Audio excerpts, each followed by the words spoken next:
তো hello guys, welcome back to the channel again. তো basically আজকে আমাদের কাছে রয়েছে the all new Honda Shine SP 125-এর আপডেটেড ভার্সন। তো এইটার আজকে আমরা রিভিউ করব। তো 125cc সেগমেন্টে প্রচুর বাইক মার্কেটে অ্যাভেলেবেল রয়েছে।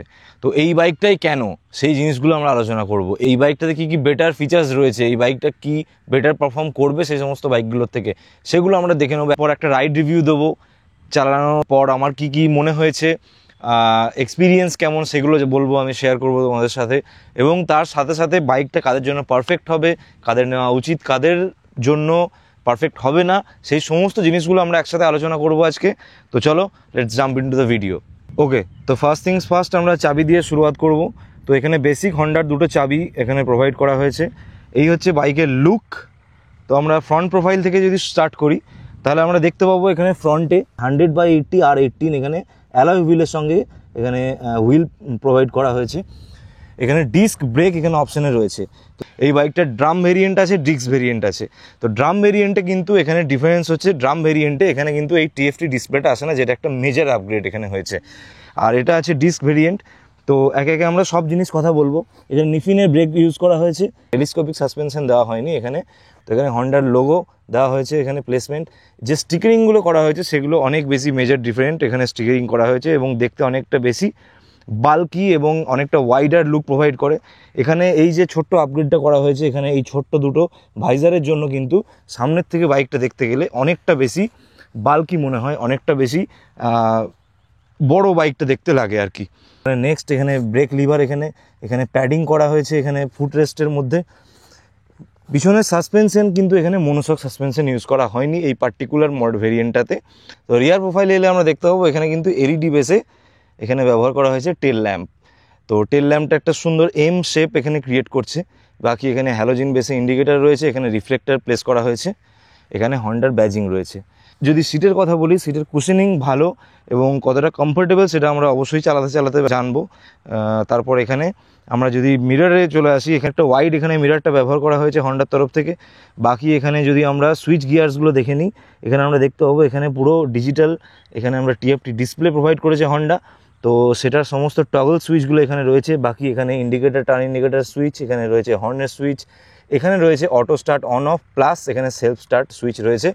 যেটা একটা মেজর একটা মাইনাস পয়েন্ট হচ্ছে, সেটা হচ্ছে এখানে কিন্তু ইঞ্জিন কিল সুইচ হন্ডা প্রোভাইড করেনি। তো দিস ইজ ইট।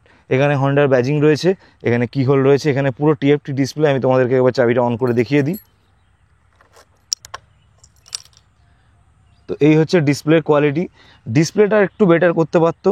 তো এখানে ডিসপ্লেটা অনেকটা ছোট, কিন্তু TFT display full colour display. এখানে স্পিডোমিটার রয়েছে, এখানে ট্যাকোমিটার রয়েছে, এখানে গিয়ার ইন্ডিকেটার রয়েছে, এখানে সাইড স্ট্যান্ড সিগন্যাল রয়েছে, এখানে ফিউল ইন্ডিকেটার রয়েছে। বাকি এখানে ফোন কানেক্ট করার জন্য এখানে ফিচার্সগুলো এখানে দেওয়া রয়েছে। এখানে ফোনের যাবতীয় ডেটা এখানে দেখা যাবে, এখানে টাইম শো করছে, এবং এখানে ইকো ইন্ডিকেটার এখানে রয়েছে। এখানে নর্মাল ইকো ইন্ডিকেটার না, এখানে বাই লেভেল এখানে ইকো ইন্ডিকেটার এখানে শো করবে। এখানে টগলগুলো করলে আমরা দেখতে পাবো এখানে একটার পর একটা এখানে ফিউল ইন্ডিকেটার, এখানে ফিউল রেঞ্জ এখানে দেখাবে।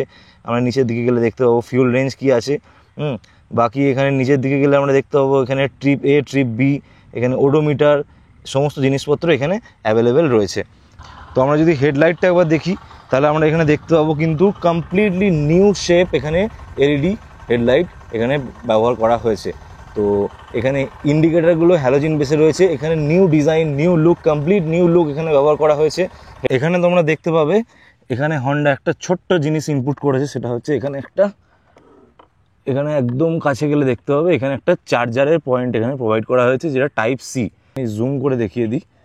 তো এই হচ্ছে এখানে টাইপ সি একটা চার্জারের পয়েন্ট এখানে হন্ডা ব্যবহার করেছে, এবং এটা প্রপারলি ওয়াটার সিল্ড থাকে সবসময়। এখানে দেখো গাড়ি ওয়াশ হওয়ার পরেও কিন্তু এর ভিতরটা শুকনো রয়েছে। তো this is a good convenient thing from Honda. তো গিয়ার লিভারটা আমার মনে হয় পিছনের দিকটা একটু উঁচু সাইডে রয়েছে, এটা আর একটু ডাউন সাইডে করলে পরে অনেকটা চালাতে ইজি হতো।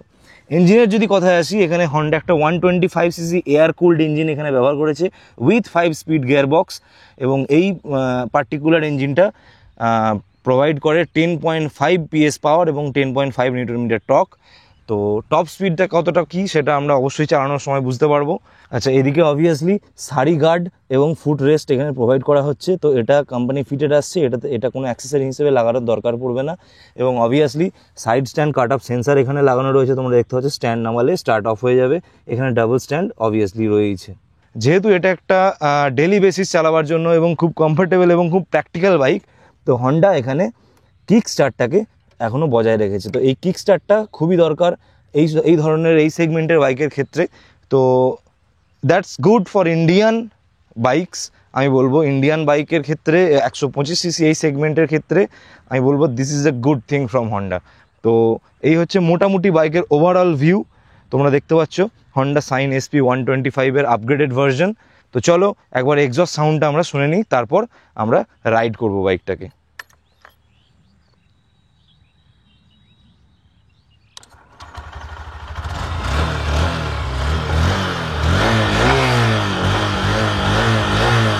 তো প্রথমেই আমরা যেটা টেস্ট করব সেটা হচ্ছে যে হাইড্রোলিক সাসপেনশন কেমন।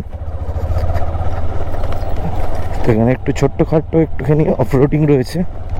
তো এই প্যাচটাতে আমরা যেটা বুঝতে পারছি সেটা হচ্ছে যে পিছনের সাসপেনশনের মানে রিয়ার সাসপেনশনটা একটু স্টিফ সাইডে রয়েছে compare to front suspension. Front সাসপেনশনটা অনেকটা সফট আর রিয়ার সাসপেনশনটা স্টিফার দ্যান দ্য ফ্রন্ট। তো এখানে কি সমস্যা হবে, কি প্র্যাকটিক্যাল ব্যাপারটা আমি বলে দিই। ফ্রন্ট সাসপেনশনটা অবভিয়াসলি তোমাকে কমফোর্ট দেবে। তো রিয়ার সাসপেনশনটা স্টিফ এই কারণেই, যেটা তোমাকে হাইওয়েতে বা তোমাকে হাই স্পিডে তোমাকে স্টেবিলিটি প্রোভাইড করবে। আমরা যদি ক্লাচে আসি, ভেরি লাইট ক্লাচ। তো ক্লাচের দিক দিয়ে কোনো রকম প্রবলেম নেই। Gear box, good gear box এখানে প্রোভাইড করেছে হন্ডা।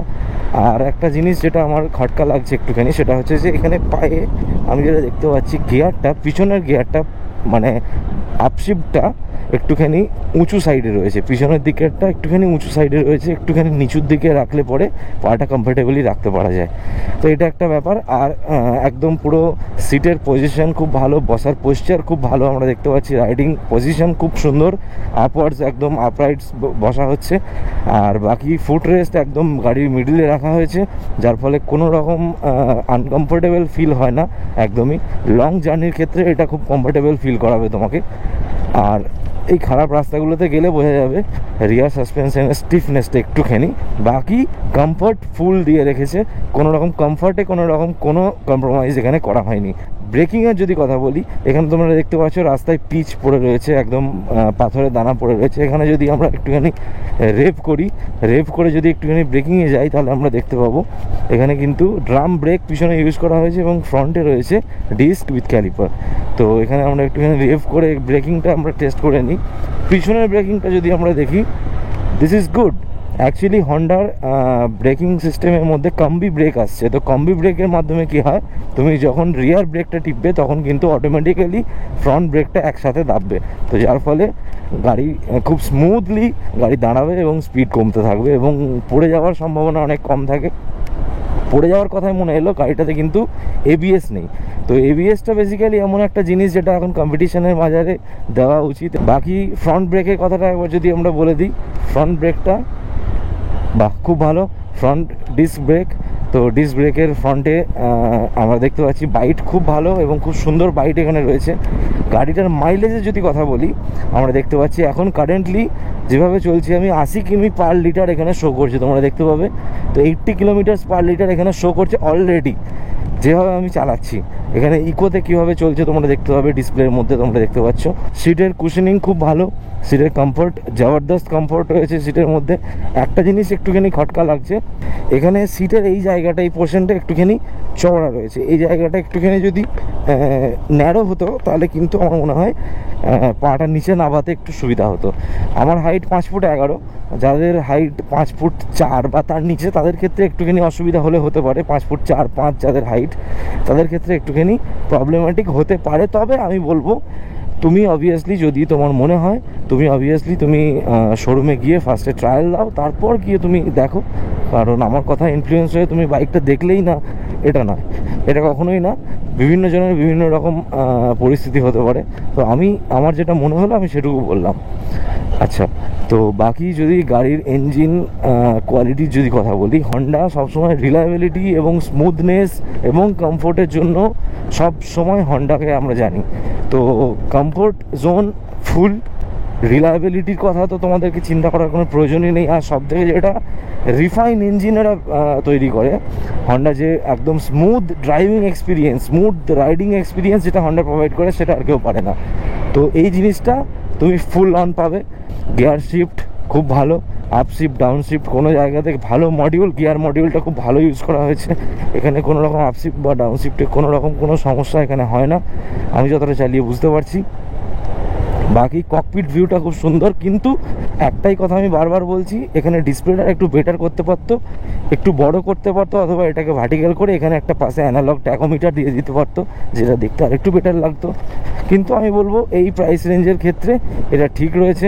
এর থেকে বেশি এক্সপেক্ট করাটাও আমাদের ভুল। তবে এই দুটো জিনিস শুধুমাত্র, একটা হচ্ছে যে ডিসপ্লেটা, আর একটা হচ্ছে এবিএসটা। কারণ এখন কম্পিটিশনের মার্কেটে তুমি দেখতে পাবে আরও অন্যান্য 125 সেগমেন্টে যে সমস্ত বাইকগুলো রয়েছে অলরেডি তাদের এবিএস আসছে। আর যদি মাইলেজের কথা বলি, এই গাড়িটাতে তুমি অনায়াসে 55 থেকে 60 কিলোমিটার মাইলেজ তুমি অনায়াসে পেয়ে যাবে।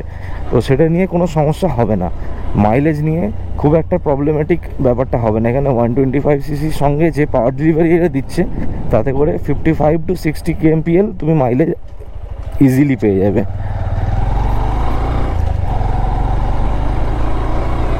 এবার ব্যাপার হচ্ছে রাইড ইমপ্রেশন তো ভালো, ক্লাচের কোয়ালিটি ভালো, ব্রেকের কোয়ালিটি ভালো, কমফোর্ট অনেক বেশি। হন্ডা মানে সবসময় অবভিয়াসলি কমফোর্ট প্লাস রিলায়েবিলিটি মানেই হন্ডা। তো হন্ডা যে আপগ্রেডগুলো করেছে সেগুলো অনেক বেশি সিগনিফিক্যান্ট এবং আগের থেকে অনেক বেটার বানায় বাইকটাকে। তো এবার প্রশ্ন হচ্ছে যে বাইকটার কাদের জন্য পারফেক্ট হবে। বাইকটা পাওয়ার ঠিকঠাক ডেলিভার করে, 10.5 PS এবং 10.5 নিউটন মিটার টর্ক জেনারেট করছে বাইকটা। তো যারা ডেলি কমিউট হিসেবে যারা বাইকটা ব্যবহার করতে চাও, হ্যাঁ, তারপর হচ্ছে তাদের সারাদিনে অল্প কিছু জার্নি করা দরকার হয়, হ্যাঁ, তাদের ক্ষেত্রে আমি বলবো বাইকটা পারফেক্ট হবে। বাইকটার পাওয়ার ডেলিভারি মিড রেঞ্জে খুব ভালো, আর টপ লেভেলে গেলে পাওয়ার ডেলিভারিটা একটুখানি কমে যায়। তো আমি বলবো ডেলি কমিউট হিসেবে যদি বাইকটাকে ব্যবহার করা হয় তাহলে কিন্তু বাইকটা অনেক বেশি পারফেক্ট হবে। এবং কমফোর্ট জোনটা যদি মাথায় রেখে বাইকটাকে পারচেস করতে যাওয়া যায়, আমি বলবো this is the best in the segment. আর বাকি যাদের একটুখানি স্পোর্টি বাইক দরকার, একটু স্পোর্টি লুক দরকার বা একটু স্পোর্টি পাওয়ার ডেলিভারি দরকার, তাদের ক্ষেত্রে আমি বলবো তো you can go for the Xtreme 125R বা রেডার, টিভিএস রেডার। তো এই বাইকগুলো এই সেগমেন্টের মধ্যে রয়েছে, যেগুলো এর থেকে একটু কোথাও না কোথাও দেখতে স্পোর্টিয়ার বা পাওয়ার ডেলিভারি এর থেকে একটু বেশি হতে পারে। কিন্তু আমি বলবো যদি কমফোর্ট এবং পাওয়ারের ব্যালেন্স একটা বাইক দরকার হয়, তাহলে this is the best bike in the segment from Honda. তো এই হচ্ছে বেসিক ব্যাপার। তো আজকের মতো ভিডিওটা এখানে শেষ করছি, হ্যাঁ। আর বাকি তোমাদের যদি কোনো রকম কোনো কোয়ারিজ থাকে, আমার ইনস্টা হ্যান্ডেল আমি দিয়ে দিচ্ছি, সেখানে তোমরা ডিএম করতে পারো। যদি কোনো ভুল ত্রুটি হয়ে থাকে তোমরা কমেন্টসে জানাতে পারো, কোনো সাজেশন থাকলে কমেন্টসে জানাতে পারো। আজকের মতো ভিডিওটা এখানেই শেষ করছি। ভালো থেকো, সিট বেল্ট পরো, হেলমেট পরো, লাভ ইউ।